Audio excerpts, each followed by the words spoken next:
come back to that point of, knowing that there's evil in the world. And I argue, if there wasn't, this whole thing would be a waste of time. Why on earth would I say that? So, let me give you this example. So if God made everyone perfect, that we could not go wrong, and you couldn't do anything wrong, from the moment he created us, it's a waste of time. He created us under his image. He did. But if he's love, and he truly loves us, he wants us to love him back freely. What's the key word? Freely. How do you have freedom if you've got no option of rejecting? Okay, let me emphasize this. I love this example. I use it. Some have heard this. I'll give you two examples. You're familiar with the story of Pinocchio? What's the idea of Pinocchio? That the carpenter wants a son, and he builds the son out of wood, and he's so happy. I got my son, Pinocchio. I'll name him Pinocchio. But it's just basically timber puppet that's sitting on the floor. They add some strings to the hands and the feet. Now he can move Pinocchio anywhere he wants. Anywhere he wants. Wherever he wants his son to go, he'll move him. And then when he's finished, he'll leave him there. He still feels empty. That's not a real boy. It's just a puppet. I want a real son. And then the whole fairy, overnight, he comes alive. My son, Pinocchio. And then how does the story continue? Pinocchio then, he says some lies and his nose goes long. And then when he tells the truth, he'll come back. Now, the problem is he's got a real son, but this son now can lie to him and do wrong and disobey him. But let me ask you this. Although that Pinocchio can disobey him and lie and do the wrong thing, would that carpenter prefer the real boy or that puppet that's made out of wood? That can go anywhere he wants. I think we know the answer. If we're truly honest, you want the real one. But you get the consequence that comes with it. He freely can reject. Let me emphasize this. One more example is this is an interesting room. It's a massive door right there, right? So this is going to be a difficult one to show you this example, but here we go. I'm going to pretend to go find the bathroom, and I'll say I'll be back in 5 minutes. And I discover it really is hard to get to, and I take 15 minutes and then 20 minutes. And you say, where is Charbel? 15. Now I say, I'm going to test your love. You stay where you are. When I come back after 5 minutes, if you're still here, you've passed the test. You love me. I go to the bathroom, and after 20 minutes, I'm still not back. An hour goes by. It's now lunchtime. You're thinking, Charbel's not here. Let's get out of here. And then you go out, and then I've had this force right there, a block. You couldn't get out of here. It was a door that was locked. Now, this doesn't work because of this massive door, but it was an invisible shield. And I come back after 3 hours, and I see you all here, and I say, well done, you passed the test. You love me. And you all think, you're crazy. I mean, we tried to get out, but you couldn't let us out. You forced us in here. How the example radically changes when it's just like it is now. I go, after 5 minutes, you are free to go. No one is stopping you. You just walk straight through. And when I come back after an hour or 2 or 3, and you're still here, now you're really testing your love and freedom, right? You're freely choosing. Yeah, that's right. I wish someone would do that. But the point is, asking to do something and listening and obeying, and then you could freely reject that, but you chose to stay. The garden of, the tree of knowledge of good and evil, that fruit is the open door. That fruit is that chance, that freedom. That's the ingredient that gives us our freedom. If we didn't have freedom, this whole thing's a waste of time. God didn't create us because he was bored and needed entertainment. God didn't create us because he's the master, we're the slave, and he needs someone to do his chores for him. God didn't create us just like we're toys and it's playing around with us like we're just puppets and We're not zombies, we're not robots. We're freely loving human beings made in his image and likeness. And it's radical because we can reject him freely. It's radical because we now can love him freely. It's radical because we can imitate him now as well. Amazing. So this is what makes everything special, our freedom. And it was Adam and Eve's abuse of that freedom that then put us in this situation of original sin. And it affected us because we needed to pay that debt. And it's a bit like go upstream. If someone was to put a bit of poison in the water upstream where the waterfall is, downstream, everyone's going to get poison. And it's a bit like that. We've inherited that poison. But the good news is, thanks to Christ, the gates of heaven are open. We now can be saved from the poison. All right. So we've got the tree of life. Now you understood we don't eat the fruit of the tree of life until Jesus comes. So if we ate the tree of life, the fruit of the tree of life, which would have been olives, in my opinion, then we would have lived forever apart from God. And that's why the cherubim were there to stop access to the tree of life. That's an act of mercy. So it's beautiful. What's the next thing? So we're in sort of chapter 4, chapter 5. We hear in Genesis that there's so much sin, adultery. By the way, before I move on, did I answer? There was a few questions in the break. Does that make sense? Did I answer everyone's question there? Did anyone have a question that I didn't answer on that? Does that satisfy? I want to make sure before we move on. Did that answer the question? Yes? Yeah. Okay. Can I unpack that? What is freedom? Freedom isn't just doing anything you want, wherever you want, however you want, to whoever you want, as often as you want, with no consequence. Freedom is to do the right thing. See, right now, you're not free if I was to force you against your will to stay here, being in jail or not letting you do what you want. That's not freedom. But then if I allow you to freely choose, now you're free. Let's think about this. The world tells us that to be free, you can do whatever you want. Okay, let's see how this pans out. It's personal because I have a mother let's look at smoking. Right through the last generation, it was cool to smoke. Do you remember that? 50s, 60s, 70s, 80s, aeroplanes had ashtrays, cars had ashtrays. I remember being a child and I remember having to serve our guests cigarettes. It was common everywhere, right? And it was a cool thing to do. You could smoke until now. There was a big campaign in the 90s pushing it hard that smoking gives you lung cancer and you shouldn't. And it's pretty worked. The last 20, 30 years, it's now the majority of people don't smoke. The minority now smoke. And then there's pretty much everywhere you go, okay, it's there. We've done well. But if you're free to smoke, you're free to smoke. You're free. What's wrong with that? I want to have a cigarette. I'm free. I can do whatever I want. What are you doing telling me I can't smoke?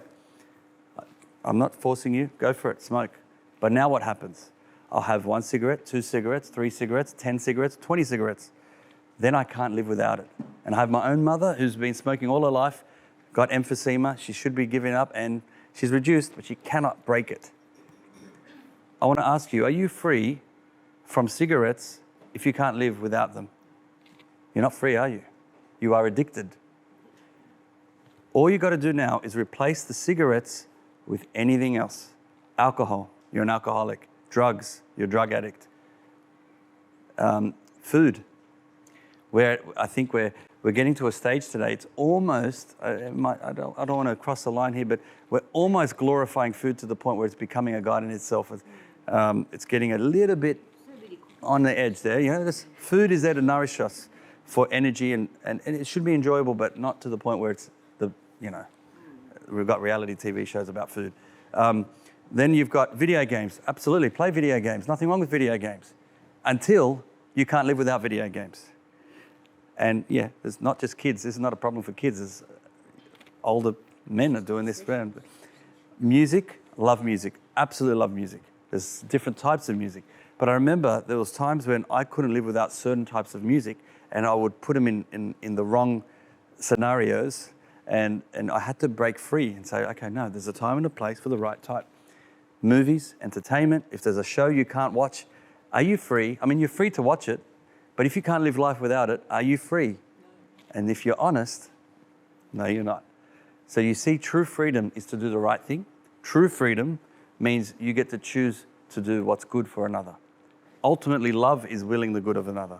So end of the day, you are not free if you are forced. So guidelines, rules, regulations, you know where they come from. So remember, there was only one rule: don't eat the fruit of this tree. But look, as we unpack the story, where do the rules come from? Rules are there to put us back on track. So we have a rule of, 50 Ks on one of these roads here. It used to be 60. They had to reduce it to 50 because of the car accidents. I think it used to even be 70 at one stage. I remember there were freeways growing up and there were no limit on certain ones. There were certain roads that there was no actual limit, but they had to introduce the limit because there was too many car accidents. So what happens? Something bad happens. We introduce a law to prevent that happening again. Another thing that bad happens, we introduce another law to try to prevent. And now we have this long list of thou shalt nots, right? We should be adhering to these rules for your own safety. So as it progresses in life, more and more rules come into play. When in the beginning, there was only one rule. So follow the Old Testament now. As we go through, as we keep falling and sinning, more laws are being put in place. And what are the laws? It's like a father. God is a father, and he's guiding his children into the right direction. Stop bumping into that wall. Come over here, stay on track. Don't go that way. Come over here, stay on track. The rules are there just to guide us. And I argue rules are just the beginning of the journey. It's not the end. And how many people today live life where I do the checklist? I go to Mass on Sunday. Check. I say my rosary every day. Check. I say my morning prayer. Check. I've said something nice to someone today. Check. I've got a checklist life. And then I look back and I say, I'm a good Catholic. I'm a good Catholic. I've not killed anyone today. I've said my prayers. I'm done. I'm good. Well, really, the question isn't, did you do your checklist? That's the beginning. That's not the end. It's only the beginning. Love is the judgment. We're judged on love. Did I do the best I could have done today? Do you see the question now? Jesus gave everything, as we will learn later. This is what we're going to be judged on. And that's something only you can answer. It's not a question between... You can't compare yourself to anyone, actually. It's actually wrong. I can't say I'm better than you, and you can't say you're better than... We should. It's not... End of the day, we're not being judged this way. It's between God and us as individuals, right? And it's on love. And only you can answer that question. Did I love the best I could today? That's a powerful, and it's a challenging word, love. It's not a soft thing. And I think we've reduced love to just a feeling at the moment and a bit of an emotion. It's not. It's beyond that. It goes beyond. So yeah, rules guide us, but love ultimately is the one that's testing us, and that's what we should be judging ourselves on. And you compare that to God, not to anyone else. It's you and God. So we've got to be getting out of the idea of judging people and focusing on your journey between you and to God. Anyway, we continue the journey. Chapter 5, you go through a genealogy.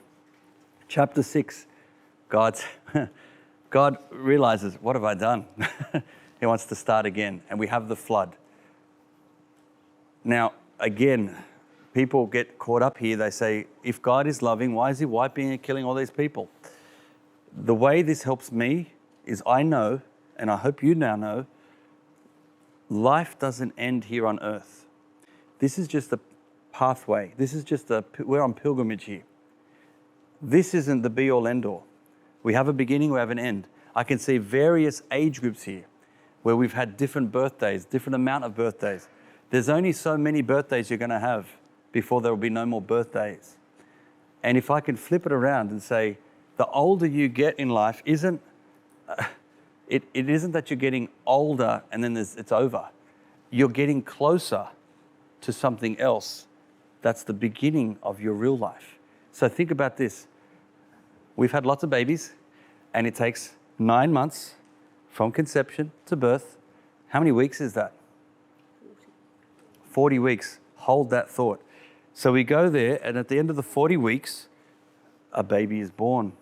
Now, the baby always existed from in the mum's womb, but every day that goes by, the baby's getting closer to its birth date. Do you get that? So we are getting, every birthday we celebrate is getting closer and closer to our eternal birth. Does that make sense? So we shouldn't be fearful of death. We actually get almost excited because we're getting closer to the real thing. That's our home. We're destined for that. So just that helps me with any of these natural tragedies, anything that would loss of life. Really, you feel sorry for the people left behind. It's ultimately the people who are gone. What's done is done, and we now hope they're in a better place. And that's what helps get through these tragedies. So what's the symbolism now of the 40 days, 40 nights, washing the earth? It's a cleansing, washing away the bad people, the sin, and starting again. And it's 40 days. Interesting. I just told you about 40 weeks. What's after 40 weeks? Life. 40 days, a new life, new creation. 40 years in the desert. We start to see 40. So I told you number 7 is completion. Number 40 is new life, regeneration. It's renewal. Look at that. And 40, 40, 40. You'll see that everywhere.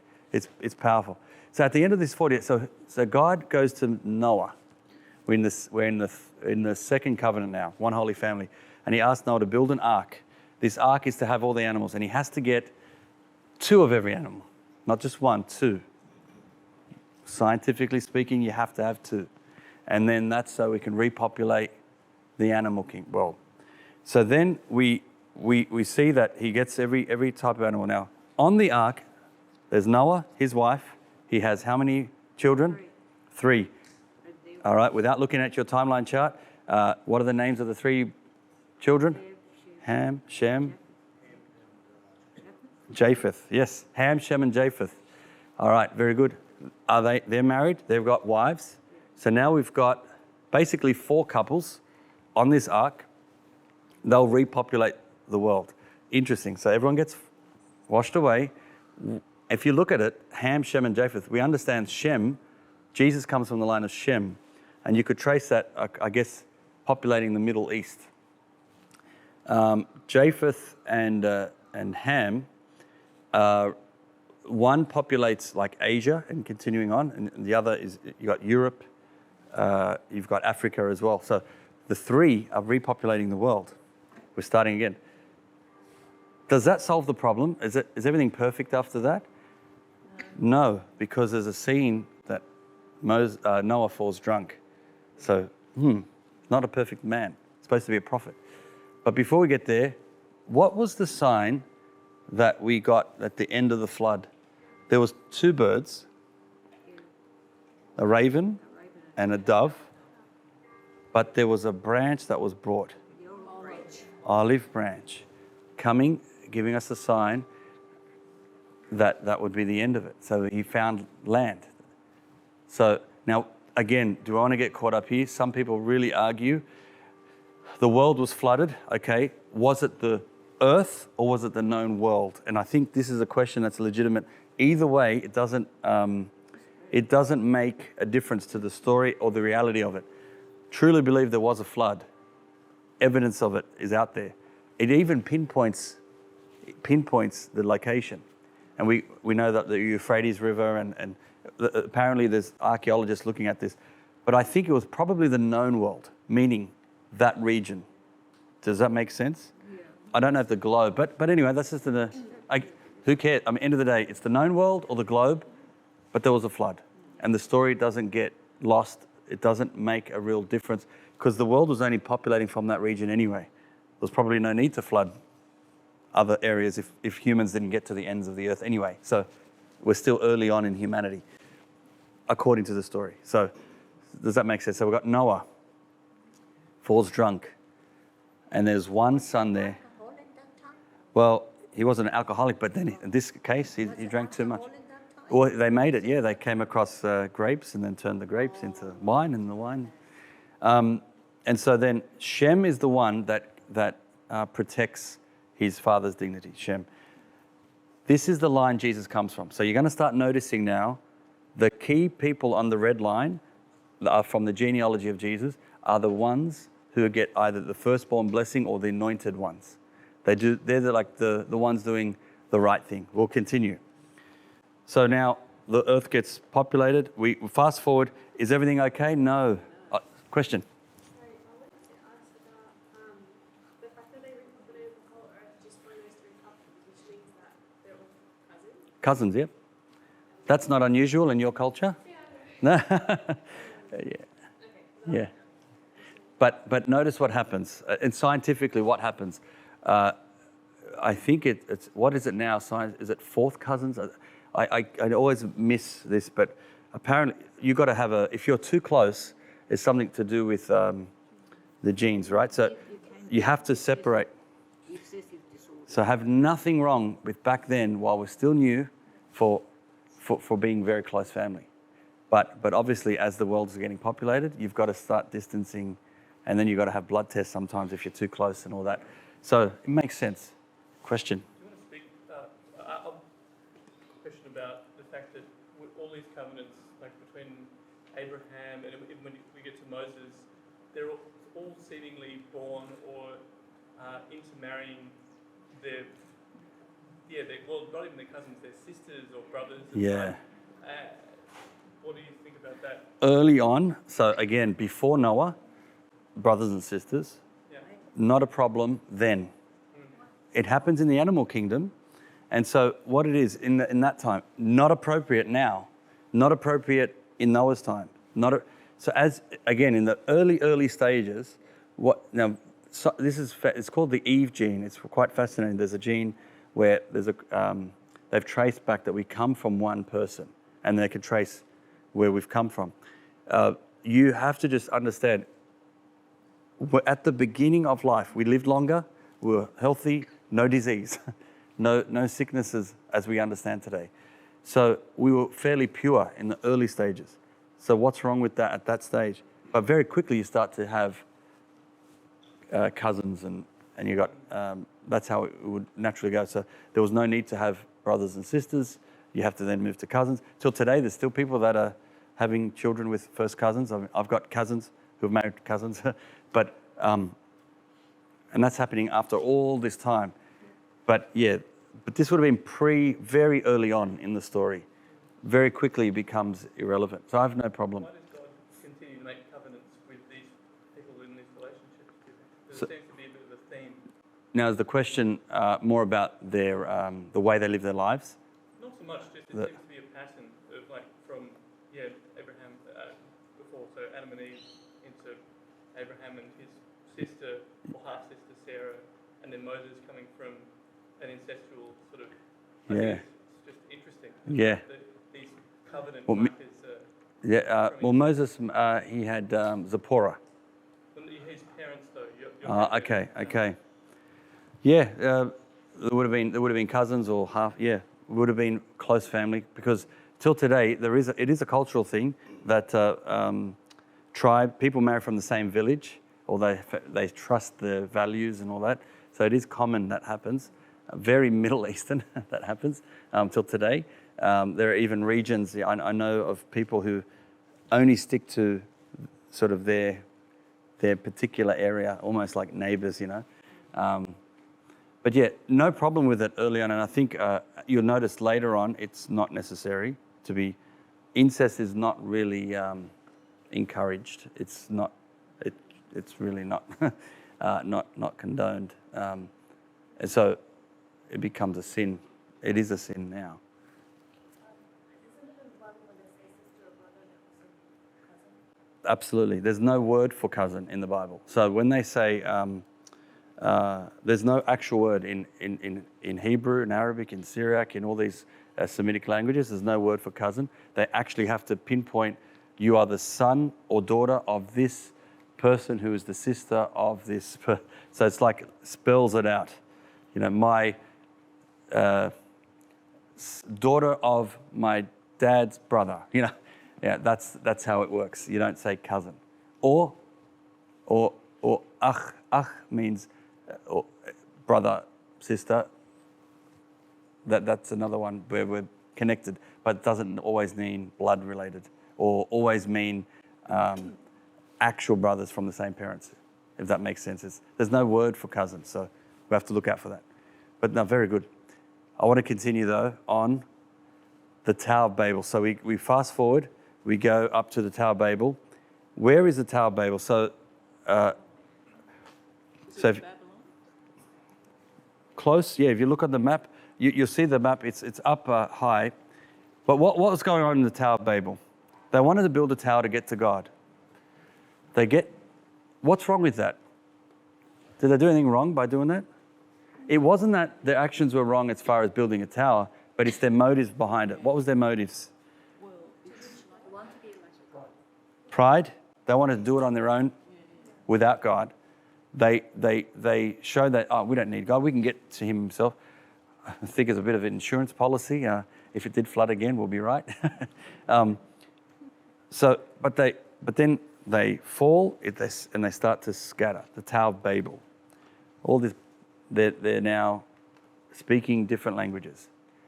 Do you see the real reality? It's showing the invisible reality. What's going on?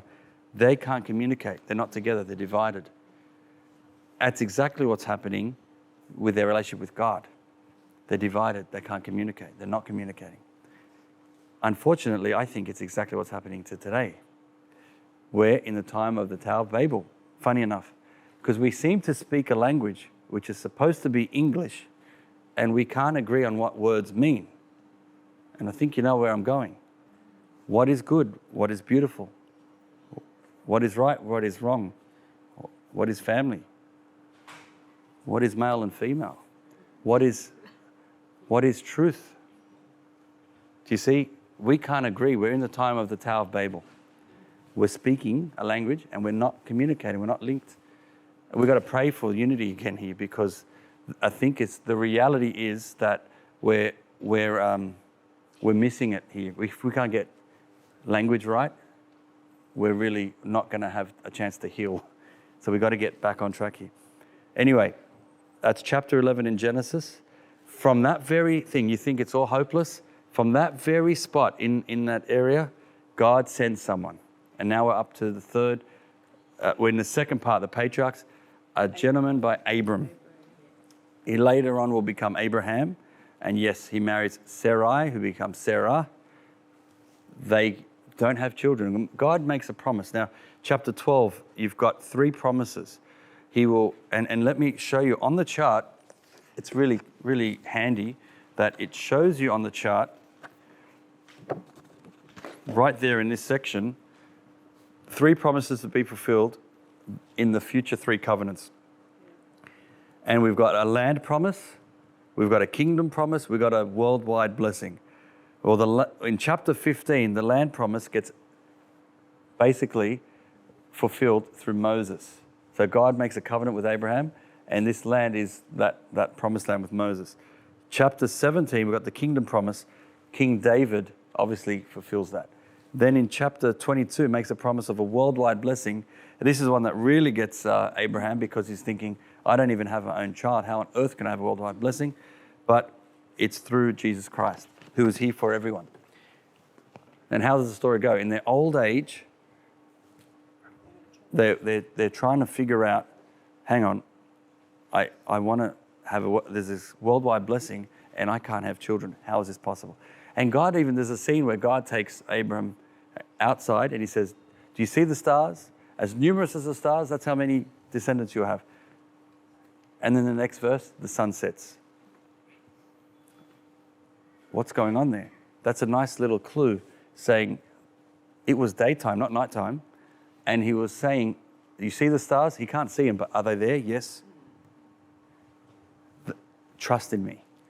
See, Abraham is the one that shows us faith. He's the father of faith. He's the patriarch here. He's the one that is trusting God. So much so that his trust gets tested. Remember, he was tested by leaving his country, tested again with this worldwide blessing. Now, something happens. Sarah says to her own husband, I'm too old. I'm not going to have children.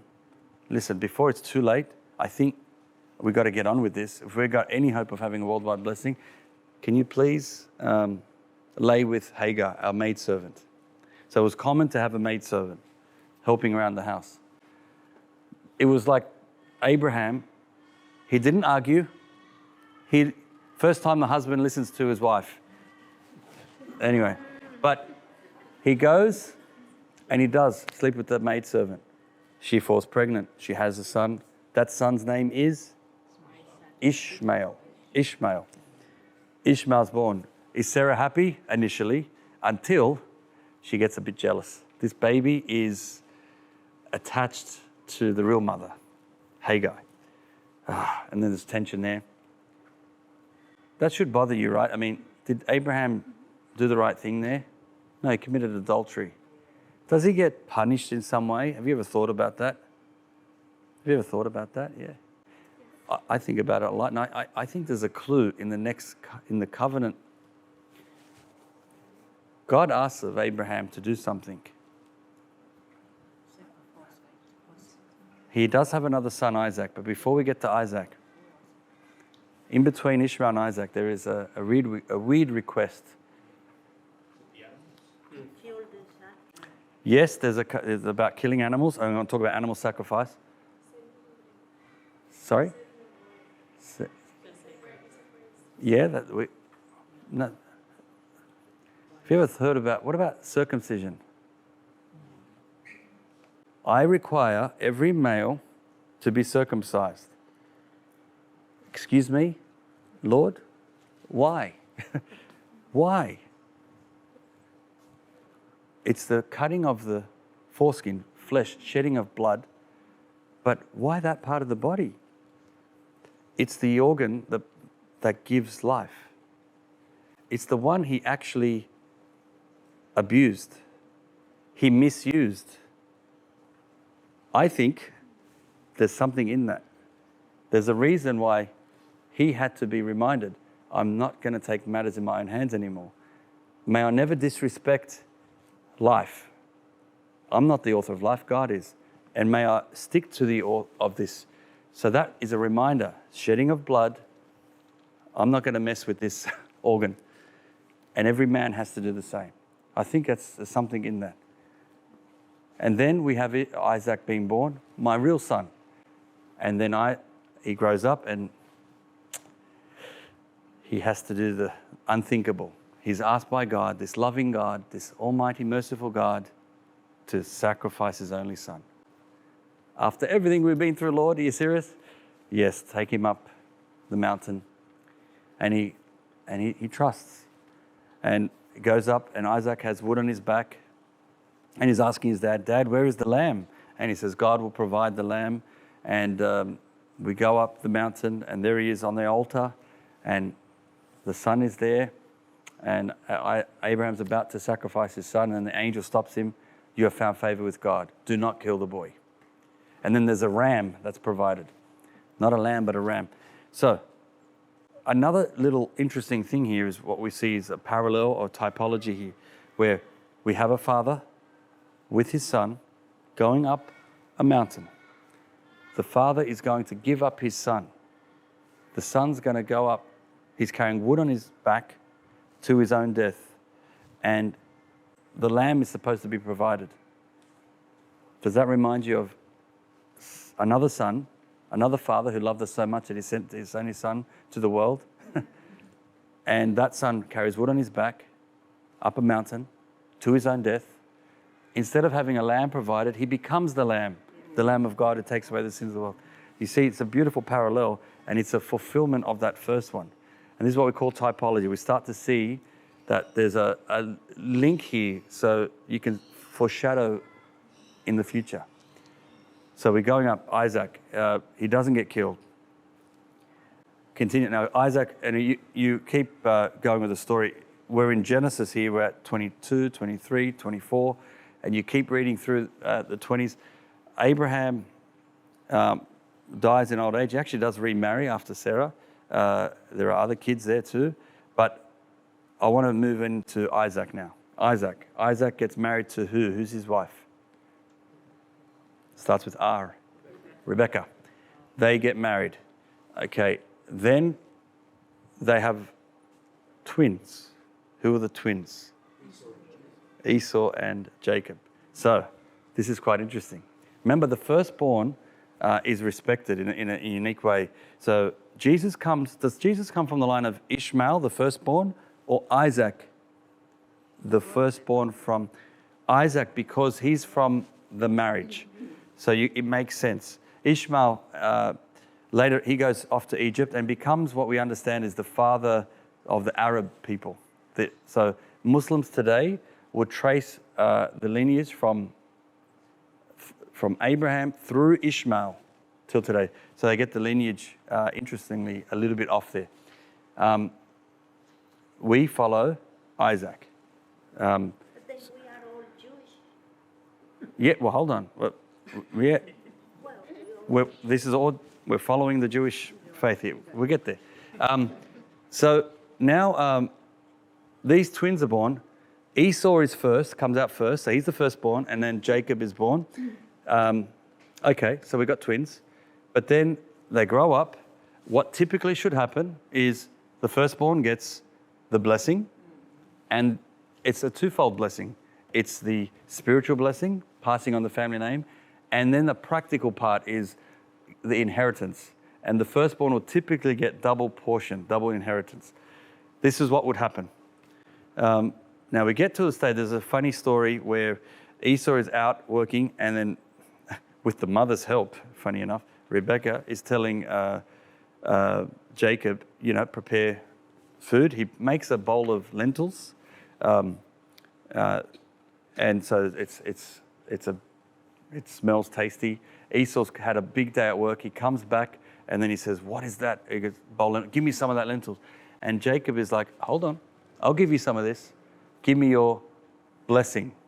Now, he interpreted it as the practical part, the double portion. So Jacob is asking for the bit that his brother could give him, which is the inheritance. So, funny, if you had multiple kids, inheritance gets split among them, but the firstborn gets double than the rest. So all Jacob was asking, give me that inheritance, the double portion. And Esau's like, I'm hungry, I'm starving, give me some of that soup. All right, you can have that part. So he gives his inheritance to his brother, eats the soup. Let's pause for a second on that one. Do we do that sometimes? What's our inheritance? Today, we're made in the image and likeness of God, we're children of God, we understand that. But do we give up sometimes our inheritance for a bowl of soup, for something insignificant? What could be an example today for us that we just give up who we are over something insignificant? Throw some examples just quickly. Church, we give up church, but for what? For maybe entertainment. I've elevated pleasure, entertainment over something that's real. Fame, money. Entertainment, fame, money, all these things. For materialistic things, giving up who we are. So that's one. Then we got the other part of the story where he wants the blessing from his father, who's sort of now blind, he can't see, he's really old in age. And again, Esau's out. Jacob takes his opportunity. He puts animal fur on his skin because he wasn't hairy, because Esau was hairy, and he makes himself feel like Esau and maybe even sound like him and gets the blessing. And the father blesses his son, the firstborn blessing. Esau comes back and then he figures out, hang on, what? I just gave Jacob the blessing. And he can't undo the blessing. He's giving him the blessing. Esau would be furious now. So he gave up one part. Now he's missed out on the firstborn blessing. And now Jacob gets the firstborn blessing. And then it's honored. Jesus comes from the line of Jacob as you trace it. Then we continue on. Jacob grows up. He gets married to who? Another R. Rachel. So this is my youngest daughter's name is Rachel. So Rachel. How come they didn't include the females? No, because it's just tracing the males there, yeah. All men. That's right. That's what they're following. But when you read the genealogy of Matthew, there's 4 women in there, and they're not just any ordinary women. There's a reason. Anyway, I'll get to that in the end. That's right at the end. What I want to point out is you should be upset that Jacob stole the firstborn. It should upset you. It upsets me. That's wrong. Does God punish him? He does. You know how? The next scene. Ready? He wants to marry Rachel. And the father says, work for me for 7 years. 7 years goes by. He does. It's the wedding day. They get married. But then he realizes, hang on, that's not Rachel. Remember, what would a bride do? They'll come veiled. But he realizes, this is Leah, the older sister. I did not want Leah. Excuse me, Dad, you've tricked me. And the father says, well, listen, young man, in so many words, I don't know how things are done where you're from, but where I'm from, the firstborn go first. Ooh, Jacob got taste of his own medicine. Did you see that? So now Jacob has to work another 7 years, finally gets to marry Rachel. Now, in the meantime, what's interesting is Leah, he has 4, he's legitimately married to Leah. They have children. They have 4. And this is it's in your chart. I think it tells you who's who. But 4 with Leah. She then falls barren. She can't have kids. He has another 2 with Leah's maidservant. 6. Rachel, he's now married with Rachel. She is barren. She can't have kids. He has 2 with her maidservant. Then Leah finally is fertile again. He has another 2 with Leah. 10 kids with 3 different women. Finally, the 11th child, he has Joseph with Rachel. This is what makes Joseph a little bit special in that he finally has a child with the first love, with the wife he intended on marrying, and it's Rachel. Do you see why it's a little bit special? Joseph is the one he wanted. So he loves him. It's his favorite son. He gives him a robe and all that. The brothers get jealous. And then there's another son, Benjamin, just to not to forget. There's also a daughter. What's her name? Who said that? Oh, well done, Loretta. You know the answers. Dina. Yeah, she's in there. She's in the chapters later on. But we focus on the 12 sons. The 12 sons of Jacob. We know the story. Jacob's a dreamer. He has this dream of one day all of the brothers bowing down before him. They are jealous. There's no way we're going to be doing that. Something happens later. He gets basically thrown into a pit or sold into slavery. The Egyptians take him. He becomes a slave of Potiphar. Potiphar's wife wants to, she makes a move on Joseph, and he's honorable. He doesn't dishonor the boss, the Potiphar, but she then makes up a story that he did take advantage of her, gets thrown into jail. There's a baker and a butler. That's the funny story there. He tells them some dreams. He tells them the dreams that they would have. One of them predicts death. One of them predicts going back into the kingdom with Pharaoh. The first one comes true, and then the second one comes true. He goes into there. So now Pharaoh at the time is a new Pharaoh. He has dreams. He can't interpret these dreams. The butler predicts that. He says, there's a guy in jail that predicts dreams. Get him to me. Joseph comes out. He predicts the dreams. What's the dream? It's 7 fat cows and then 7 skinny cows, but it's the 7 skinny cows that eat the 7 fat cows. What does that mean? And he interprets it that 7 years of plenty. You'd have so much. Act wisely. What's the skinny cows? Well, 7 years of famine. Act wisely. I'm going to appoint you. I want to give you a role. So Joseph gets elevated to prime minister. He's given a ring and then the keys to the kingdom. This is very, very interesting because Pharaoh, as the king, is the one in charge, but he appoints this Hebrew boy second in charge. When Pharaoh leaves, the king leaves, the keys of the kingdom will be given to second in charge, Joseph. How amazing. Then what happens? 7 years, they start. He's overlooking the operations where they're saving the grain, they're saving the resources, and then the famine hits. So the whole region now run out of food because they didn't act wisely. But Egypt become this world power. The surrounding areas come to Egypt, including his old family, and his brothers are there. They don't recognize him. He looks very different, and they are bowing before him, fulfilling his first dream. Do you remember that? So we know what happens there where he's angry. Joseph is initially angry, but he hears about this. He didn't know about Benjamin. Go get Benjamin. Now, this is what's interesting. They were fearful. The brothers were fearful. They didn't know what happened. Like Joseph then was gone. They said, "Please, we do not want to get Benjamin because that dad couldn't live with himself. Basically, if we lost Joseph, his other brother, and he couldn't live with himself." Joseph is moved by this, but Judah. This is like, so you got Reuben as the firstborn. You've got these brothers. Judah's the fourthborn, and he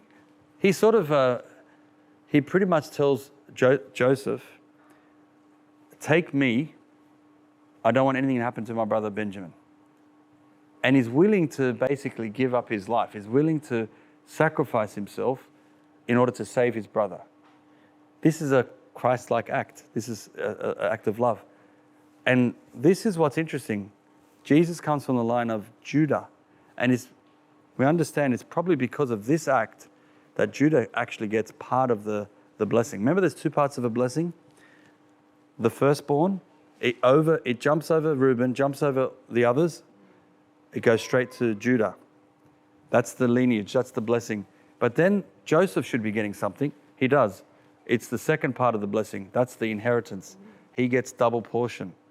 And that's why when we fast forward to the end of Genesis, so Joseph reunites with his family. They all come back into Egypt. All the Hebrews come into Egypt. That's the end of Genesis. We start Exodus. But you'll notice there's Jacob's name becomes Israel. Israel has 12 sons, the 12 sons of Israel. Later on we'll learn in this next section, the 12 tribes of Israel. The 12 tribes of Israel are not exactly all of Jacob's sons.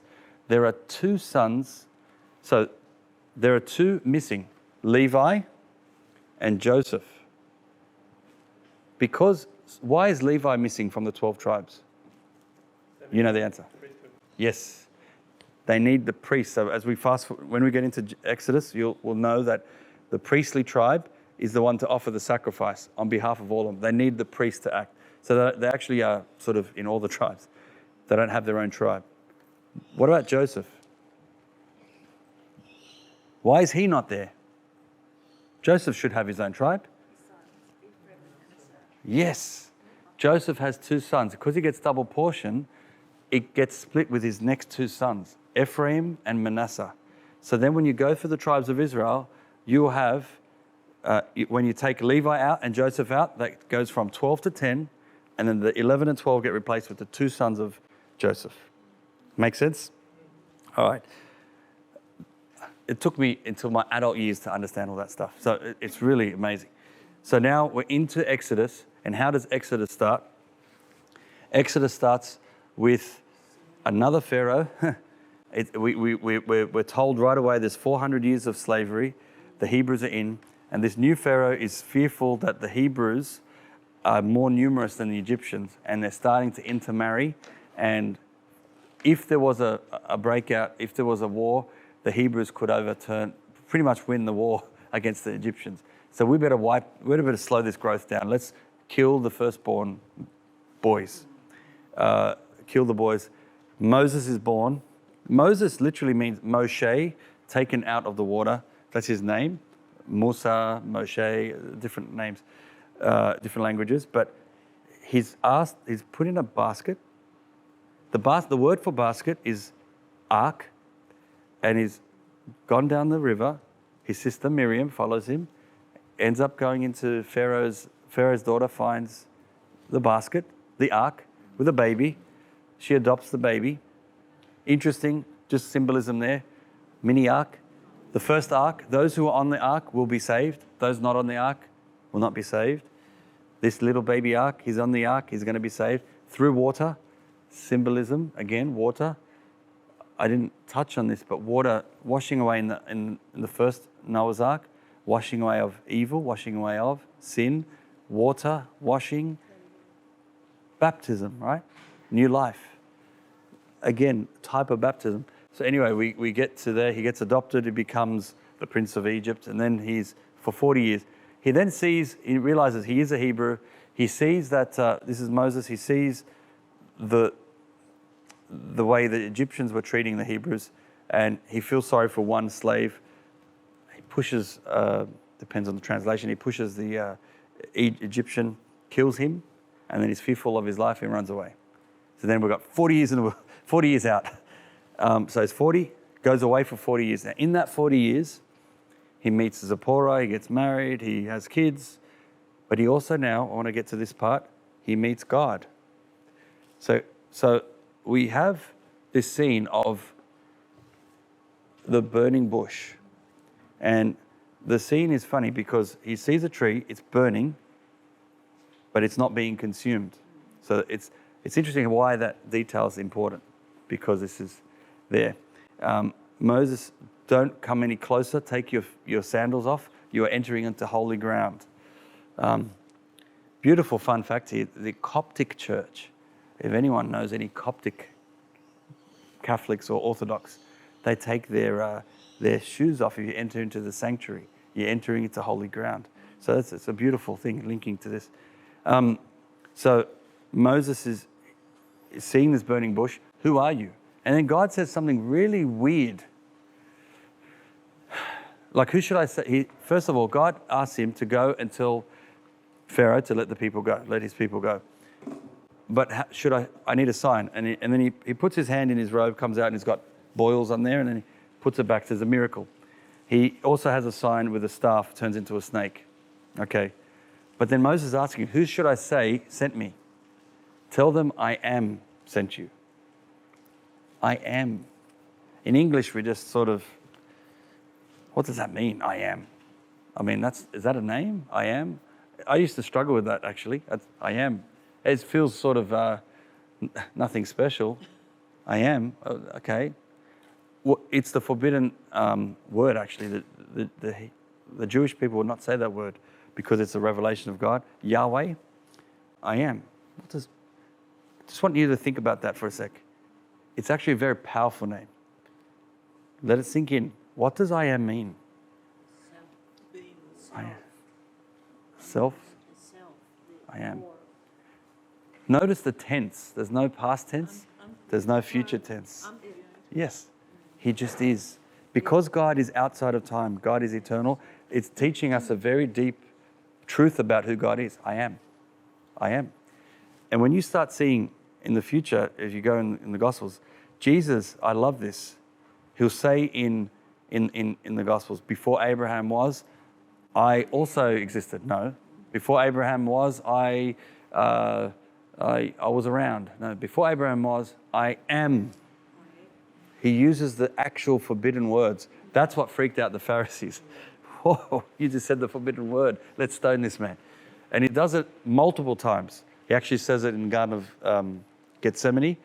Who are you looking for? Jesus of Nazareth. I am he. And then he says it again in front of Pilate. He says it multiple times in the Gospels. I am. So that's powerful. So we go out of the burning bush scene. He goes out to Moses. He says, let my people go. No, who's this God? I don't believe in your God. I'm the God. See, he was a God. Pharaoh thought he was a God, but the Egyptians had all these other false gods. But anyway, Moses warned him, if you don't let the people go. Just an important note here. Was God asking for Moses to ask Pharaoh to let the people go forever? No. What was he asking? I just need a few days to go to sacrifice the animals, offering it up to God so we can worship the way we know. Then we come back and we'll continue to be your slave. We just need a few days. So that shows you the hardness of Pharaoh. He wouldn't even give them a few days off. That's sort of the underlying thing there. Anyway, no. So, okay, well, be ready. God's going to show you some signs. The first of the 10 plagues. We have now the river turned into blood. We have the frogs. We have the gnats. We have the locusts. We have the flies. We have the dead cattle. We have there was a day without sun. You look at all of that. What's going on? And then the last one is the firstborn, the actual firstborn being killed, the Passover. We'll talk about that in a moment. What are all these plagues? If you analyze them, pretty much all of them, most of them, symbolize an Egyptian god. Isn't that interesting? You think of frogs. Yes, the Egyptians worshipped a goddess that had a head of a frog. Cattle. The sun was a god. So it's paganism. And the one true God is showing his power over these false gods. Now, before you start thinking, okay, that's great, I want you to pause and say, this is where we're at today. I don't know if we're much different than the Egyptians right now when we start putting above the one true God these false gods. What am I talking about? So, we have the creator of creation. When you elevate creation above the creator, we now have modernism, we have paganism, which is a modern thing. But it's the way things change, it always comes back. How many people prioritize over God? And I don't want to get too political here, but the government, the climate, yeah. It becomes more important than God. We actually should be looking after the creation. We should be looking after the earth. We're stewards, yeah, absolutely. But when it becomes greater than the creator, where are our priorities? We should be saving the whales, absolutely. We should be saving the trees. We should be saving all these things, but not to the point where that becomes religion itself. That's my God. And that's what we've done. And now I want to ask you, how many other things have we put in front of our lives and prioritized them as a God? Everything. Money, sex, materialism. Are we seeing it today? Do you see these documents, these stories aren't just for those people back then? Do you see how they teach us today? We're learning from this. So always keep the creator above creation. The creator. I don't worship creation. I respect creation. I appreciate creation. But I worship the creator of creation. Now we're back in order. So let's realign things. We continue on, and the Passover. So this is the last plague, and this is the one where it's like, this is going to be worse than all the others. Pharaoh, I warn you, if you don't let the people go, this is what's going to happen. Pharaoh's so stubborn, so hard, he doesn't listen. But God says to Moses, ask the people of Israel, the Hebrew people, to kill a lamb. It has to be a spotless lamb. Cook the lamb. Sprinkle the blood of the lamb on the doorpost with hyssop branches. And then eat the lamb.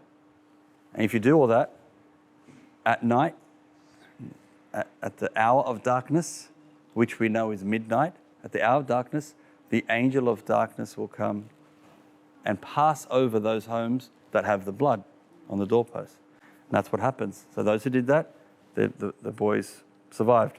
Pharaoh obviously didn't that. His own child died. And obviously, probably most of Egypt. He has a weak point and he says, just go. Get out. I've had enough. He's supposed to be a god. This Pharaoh, who is God, can't even save his own son. Do you see? What's beautiful at the Passover, and there's a whole study on that. I highly recommend The Fourth Cup by Scott Hahn is brilliant. There's studies on the Passover meal. It is fascinating because it becomes part of an annual ceremony every year for the Jewish people that leads ultimately to everyone remember when the last official Passover was? The Last Supper. And then that's the last of the old Passover. So every year the Jewish people would practice till today. And being in the eastern suburbs, I know, not far from here, you could bump into someone who is a Jewish person. I would absolutely open up conversation with them and love to talk about this stuff. But get them to describe what the Passover is and what's going on. But it's a lamb. You've got to eat the lamb. It's got to be spotless. It's unbroken bones and all that. It's so detailed when you read it, and you relate it to Jesus. And he's the Lamb of God who takes away the sins of the world. He's spotless, no broken bones. You have to eat the lamb. He gives his body. It's just phenomenal, the comparison of the Passover and Jesus on the cross. I just want to say the Orthodox, or Eastern Orthodox Easter falls on the Jewish Passover because of Yes. Christ. Yes. So as the Jews celebrate their Passover, we are celebrating Easter. Yeah, I sort of wish we stick to that date because that's the true date. We followed the Roman or the Gregorian calendar, and for most part, it's more accurate in other areas. But at least on the Easter, I wish we kept that. So on Easter, and this is probably a stepping stone for peace here, for unity. One little idea for hopefully our church is among Orthodox and Catholics is let's get Easter right. Let's go back to the Orthodox Easter. And then Christmas, though, I think it would make sense to bring that. I know lots of different Orthodox have different traditions. January 6, January 7, there's different dates. Some on December 25. But if we had Christmas on the Catholic way, that'll be. The Pope has He's mentioned this, I know.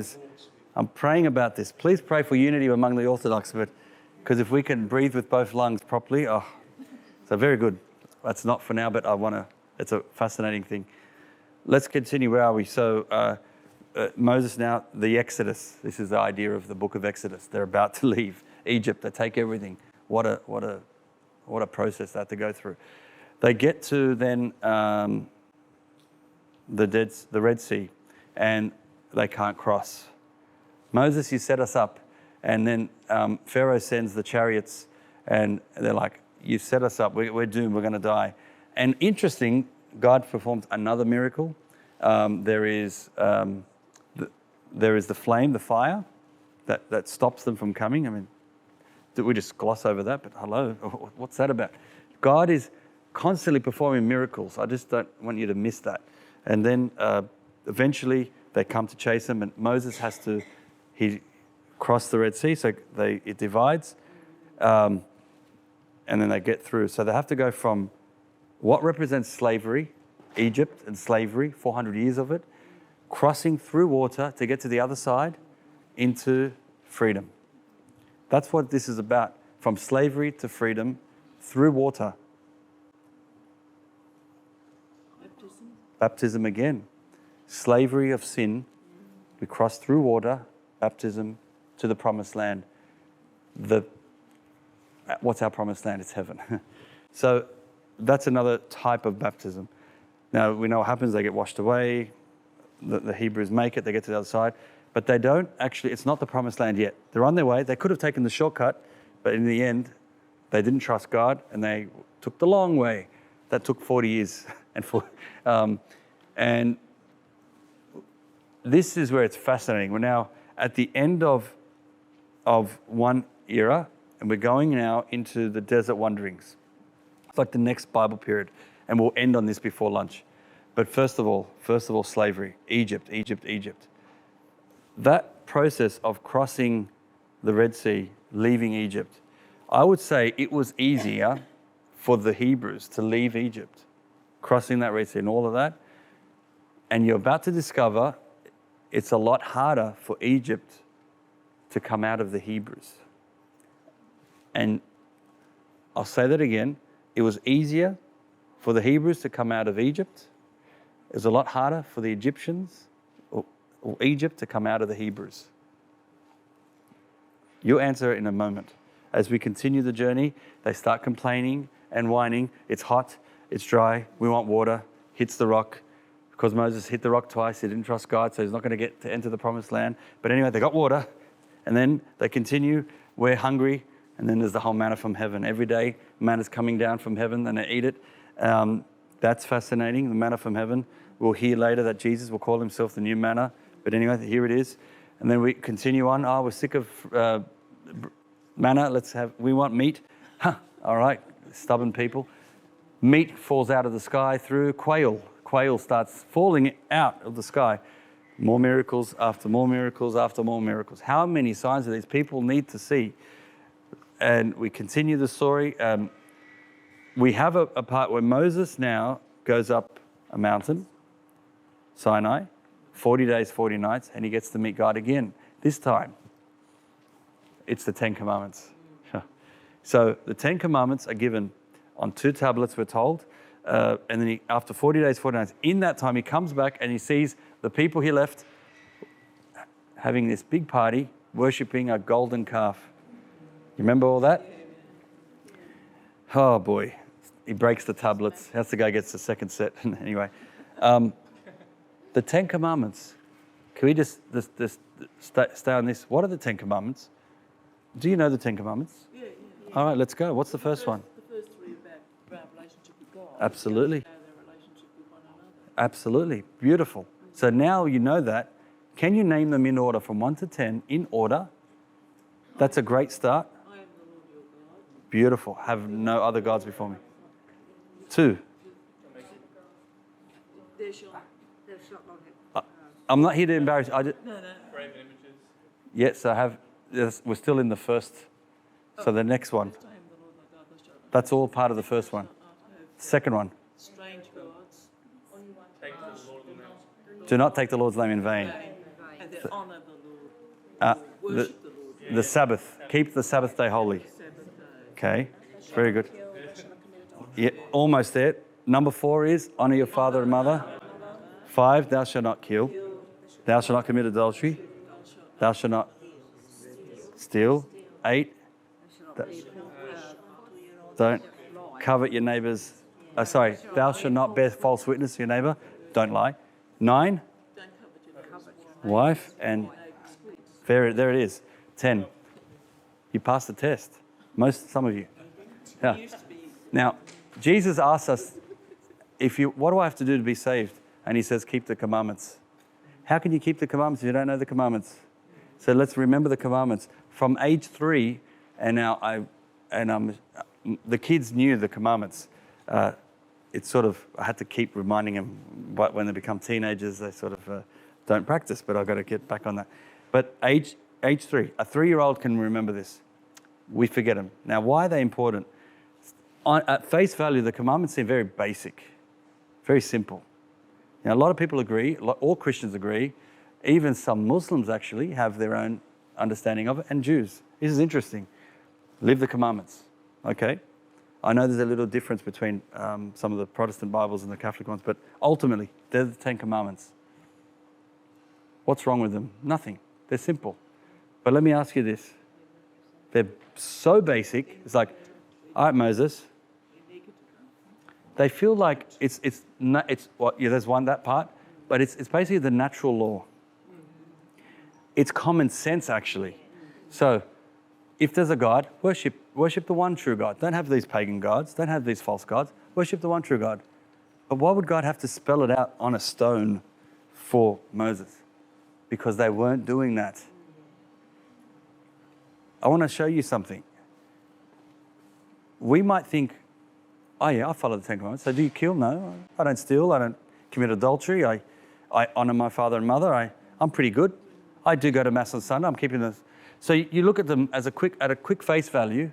The commandments seem pretty simple. I passed the test. I'm just going to spend a little bit of time here, and then we're going to have food on the first few. Number 1, do you keep the Lord your God? Is he really the Lord of your life? So you might say, yes, I do believe in God. But here's what I want you to analyze. Just pause. Is he number 1 in your life?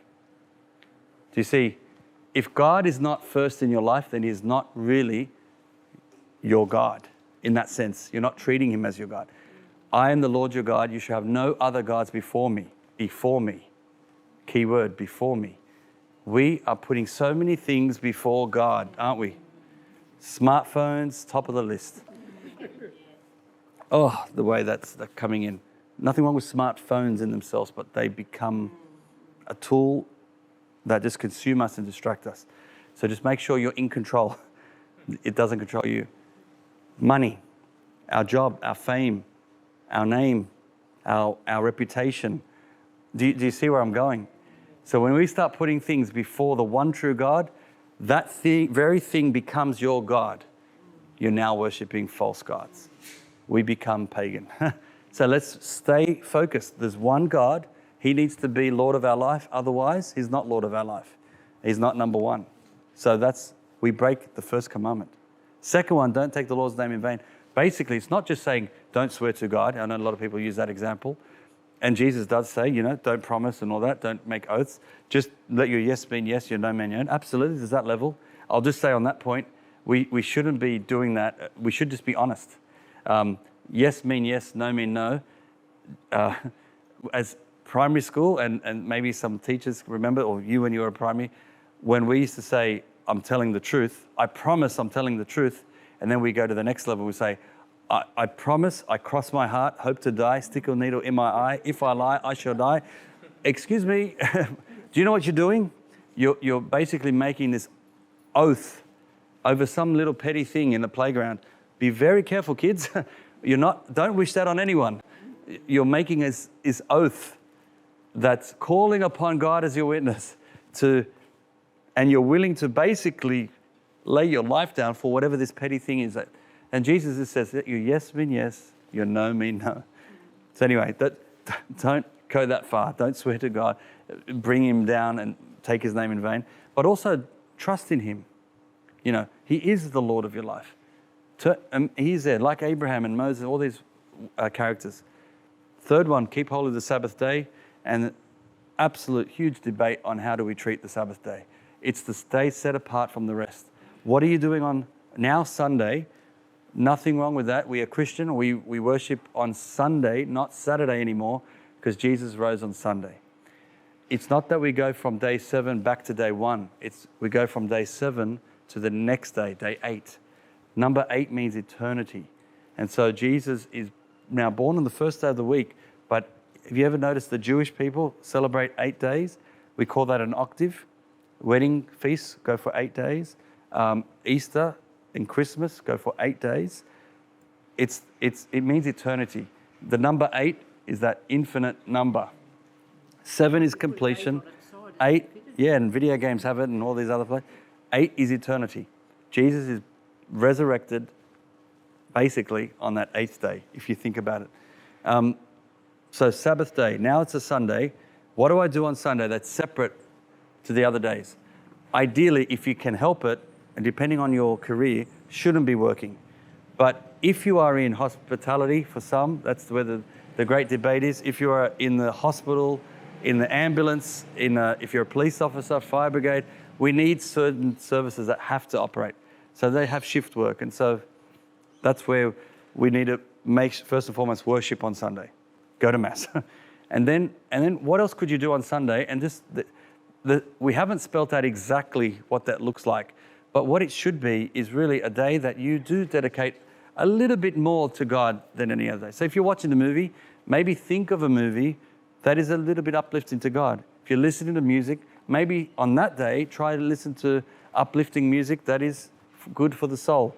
If you're reading a book, maybe on that day, you read a book that's about, that's for your spiritual life.